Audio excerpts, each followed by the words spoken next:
If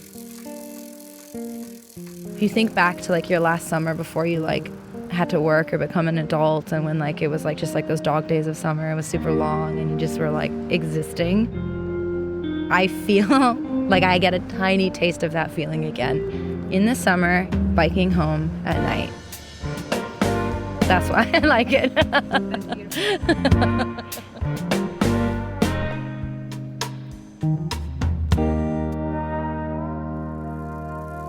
This is City Share, a podcast about how we move through cities and how cities move us. I'm Sam Herr. Today, Montreal.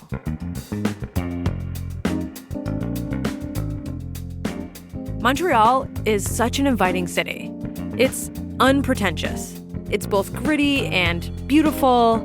It's old and new. It's the kind of place where nobody minds if you sit on their front steps. Here's how one Montrealer puts it. I feel like Montreal likes people loitering. Montreal likes people loitering. It likes people wandering down alleyways to look at graffiti and hanging out on the sidewalk.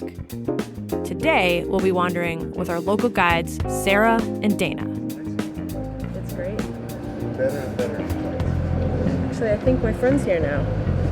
I meet Sarah and Dana on a corner in Little Italy. Hi, I'm Sam. How are you? Yeah. I'm Sarah.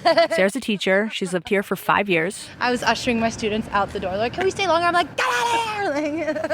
And Dana is a web developer. Hello. Moved here from the U.S. We're already rolling. If you couldn't tell, no, we just kind of like jumped into it. Get the raw intro footage. Yeah. Yeah. I can tell Dana's heard a podcast before. And you're just like already pro. Are you sure Yeah. you No. haven't I done mean, this? well, Okay. yeah. Pro here. Yeah. Get a snack and a coffee. Sarah and Dana have planned a bike ride from Little Italy down to a brewery near the St. Lawrence River. Along the way, we'll see their favorite city park, an underground punk venue, and the river promenade with great views of the old city. But we'll start our ride at the sandwich shop that made Dana want to move to Montreal in the first place. Oh, yeah, I love this spot. Okay, Yeah. welcome to the Dapla Pickup. Yeah. Inside, there's metal playing, tattooed workers behind the counter. This place is called Le Pickup. So yeah, it's called Dépanneur Le Pickup. It's a dépanneur, or as Montrealers say, a dep. And by the way, please excuse my poor pronunciation of French words throughout this episode. I unfortunately don't speak French. It's like, I don't know, the bodega of Montreal. It's an iconic Montreal thing. Yep. Yeah. You only have deps in Montreal. Yeah. But the thing about deps is that they don't usually have food that's this good. Yeah, my favorite sandwich to get here is the halloumi sandwich. So it's a block of halloumi cheese. They grill it. They have like a cabbage slaw that they put on there. It's really, really good. Dana lives in the neighborhood, so she's a regular. She comes here a lot. Yeah, one of my favorite spots and like a really special place in the neighborhood. And it's one of the places that like gave me the first inklings of like, maybe I should move to Montreal. Yeah. I don't know that I've ever had a sandwich that was so good, it made me want to move to a different country. I'm gonna go with the chocolate chip cookie. We got some cookies made in-house and head towards the bike share station, which in Montreal is called Bixi. There we go. Okay. Can I grab mine now? We're heading to La Fontaine Park, one of Sarah and Dana's favorite parks right in the heart of the city. It's about 3 miles or 5 kilometers from here.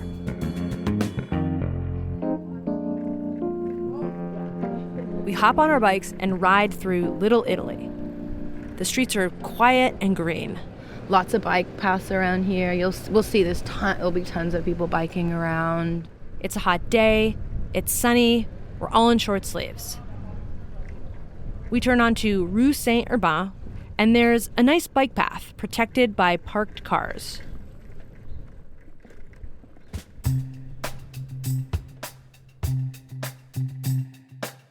Montreal is known for being a great biking city.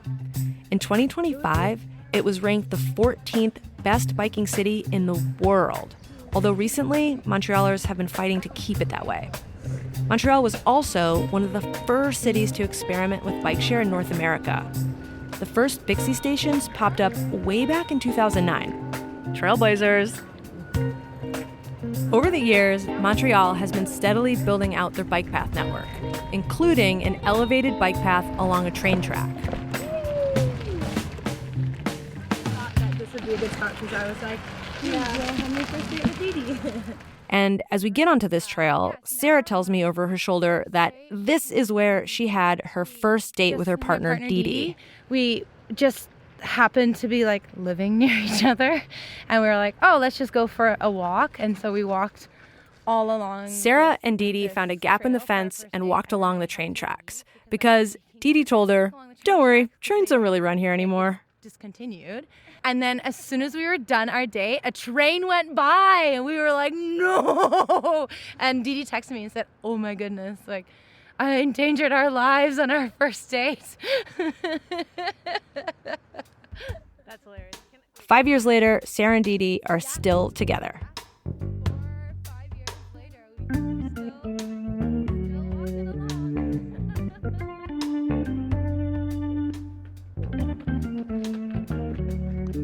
we We're riding on the gravel path. We pass graffiti and warehouses. Sarah and Dana tell me that slipping fences is actually a really common thing in Montreal. People cut holes in the chain link fence and then tell everyone else where they are.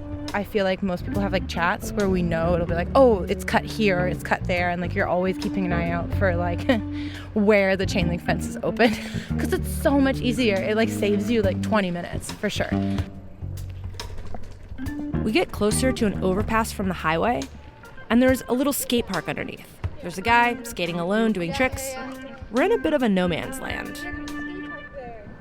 And yeah, right here where we are, we're like under the overpass. But Dana stops to point something out. Sometimes they do punk shows here. So yeah, it's really, really cool. Like they'll have a full drum set, like amps, guitars set up, and there'll just be like a ring of people around watching. Like people will sit up on this thing. Dana stumbled on this underground venue by accident years ago. One night, she was just walking through the Mile End neighborhood, and she could hear the far-off sound of music. I could just like hear the music guiding me, and I was like, I don't know where I'm going, and I'm simply using my senses to navigate. I'm getting closer to the music. Is it over here? Is it in the skate park? No, it seems like it's across the rail track, so how do I get there?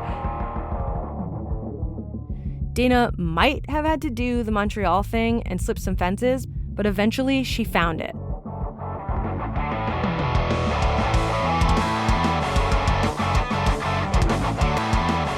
There's like, you know, a full band and people like moshing at this little show. I think that was probably my first summer in Montreal, and it just felt really special.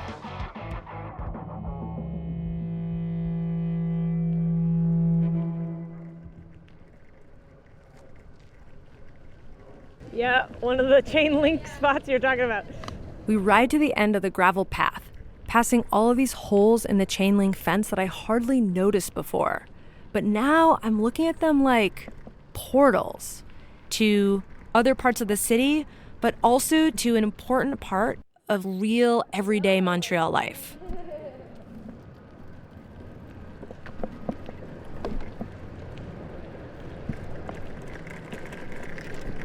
The long gravel path ends and we zigzag through some back streets in the Plateau neighborhood. What's this term, the Plateau? The Plateau is another area. I live in there. That's where a lot of people from France live. I'm not from France, so. The Plateau is hip, artsy. We're passing cafes, bookstores, people sipping beer on patios. It's called the Plateau because it's, I think, probably the flattest part. Oh, there's a dog in the window. Nice. The neighborhood also has great bike paths. Right now, we're on a bike path built up on the sidewalk, elevated off the street. We're getting close to the park now. Yeah. You'll even see, like, kids biking on the roads with their families from as early as, like, I swear, like 3. You'll see them, like, on the roads with their little helmets. probably because Montreal's bike paths are so good. But there's also lots of other bike traffic on these paths, so you still have to watch out for other bikers. Oh, look, coming down, there's someone, such classic Montreal, biking, but has a huge... At one point when we're riding, we see a guy biking while carrying a massive cardboard box. It's like bigger than he is. He's carrying it on his shoulders. It looks like a mattress box. One hand on there, biking along. Amazing. We arrive at La Fontaine Park. So this is La Fontaine Park. One of Sarah and Dana's favorite parks in Montreal. We dock our bikes and head into the park on foot. Kind of like a little reprieve from the hustle and bustle of the city. Joggers, there's people out on dates, there's families. I feel like we've seen a couple of dates, for sure. We've seen a couple of dates. Heck yeah. Yeah, it was going well, my friends. The centerpiece of La Fontaine Park is a pond right in the middle. And the cool thing about Montreal is in the winter, basically every park will have an ice rink. They just create them. They're free. We get down to the pond, and it's really long, sort of like snaking through the hills. This is where we go skating. Yeah. Potentially the first time we met might have been here. Could have been, yeah. Don't remember. In the winter, there's a weekly skate club. That's where Sarah and Dana really became friends. Anyone's invited. Sunday mornings, we get together, we skate for about 2 hours. We'll eat baked goods, we'll chat, anyone can come and go. They bonded over falling on the rock-hard ice in the bitter cold of winter. The worst falls I've ever had are on this lake. Oh no. 100%. That's the thing with the natural rinks is that it's just like a little harder to maintain a perfect surface. There might be a rock frozen into the lake, so Rocks, yeah. sticks, cracks, flaky ice, like all sorts of things. Right. Yeah, so you really gotta. It's actually made me a better skater, I think. Yeah, you have to keep your eyes on your feet. We walk around the park and then grab some more Bixie bikes and keep riding along the park edge. There's some ducklings around. The park then ends, and it's definitely feeling busier now, biking right downtown.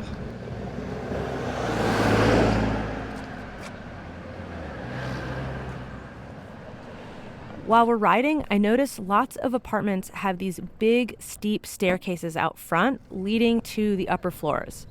In most cities, these stairs would be inside, but in Montreal, they're outside. The iconic Montreal house is the house where it looks like a townhouse and there's the spiral, colorful staircase going up. Usually you have minimum 3 families living, one in the bottom, one in the middle, one on the top. They started building these iconic staircases during a housing boom in the late 18 to early 1900s. Space was an issue, so they put the staircases outside so apartments would have more square footage and so people didn't have to heat shared stairwells in the winter. These staircases are beautiful, but unheated stairs get pretty icy. How you truly know if you live in Montreal is once you've fallen down those stairs. Falling on the ice. Yeah, you've fallen over all the way stairs. down the Yeah. stairs at some point. Then you're like, ah, yes, Yeah. I've been accepted. Monty is here.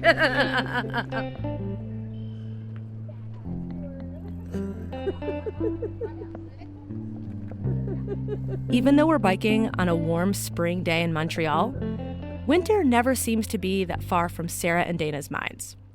That's because Montreal is a winter city. It just is. For almost half the year, the city is a block of ice. And it takes a certain type of person to withstand that. To fall on the ice while ice skating over and over. To fall on your butt all the way down the steps and laugh about it. So, for a few months of the year, when it's actually warm, Montrealers are out in full, soaking it up, hanging out, loitering exquisitely, just like Montreal wants them to. I mean, that's definitely part of the beauty of Montreal summers is that people really live as if every day is meant to be savored.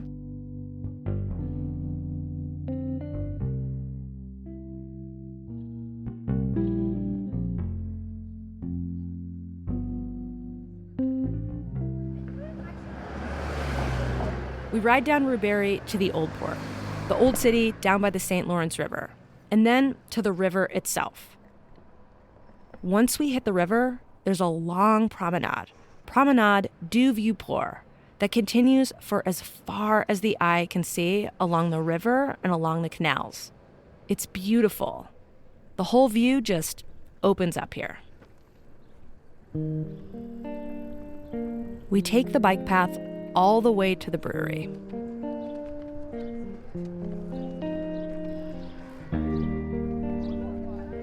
We bike for a while without talking, just taking in the views and the fresh air with no stoplights or cars to worry about.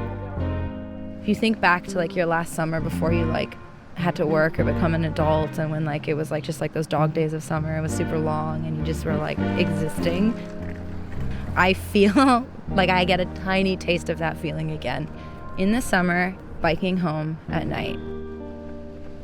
That's why I like it.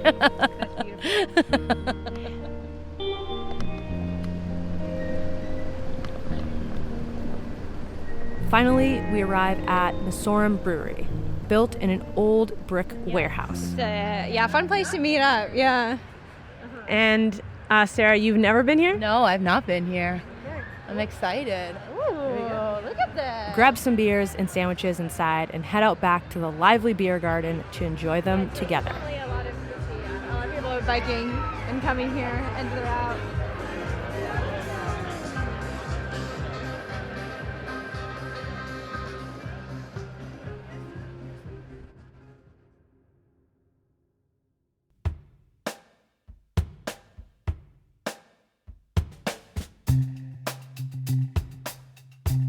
From La Pickup in Little Italy to Montreal in Southwest, we biked almost 9 miles or 14 kilometers, which it definitely did not feel like. This route will be good for intermediate bikers, but it's also easy just to do parts of it, like La Pickup to La Fontaine Park or the promenade to Montreal Brewery, and then you can take the metro back. I got to see a lot of Montreal, which I hadn't spent much time in before, and I absolutely loved it. Sarah and Dana were the perfect tour guides, and I'm so grateful they were willing to spend one of these warm spring Montreal days with me, just existing.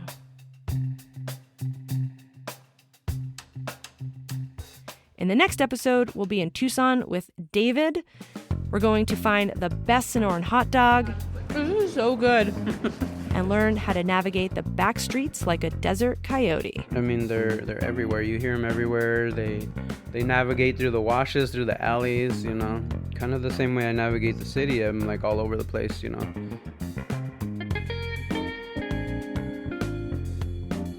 City Share is brought to you by the North American Bike Share and Scooter Share Association and is supported by the Better Bike Share Partnership.